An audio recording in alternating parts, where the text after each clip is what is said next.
الله وبركاته. أركان الإسلام خمسة.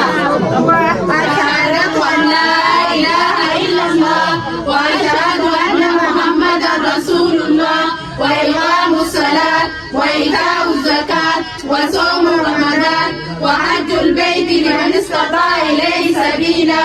أركان الإيمان ستة.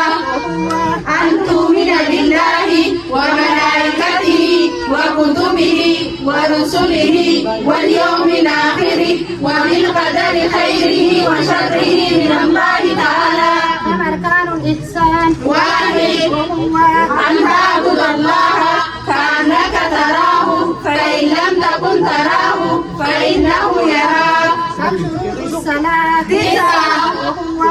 الإسلام والعقل والتمييز ورفع الحدث وإزالة النجاسة وستر العورة ودخول الوقت واستقبال القبلة والنية. أركان الصلاة 14.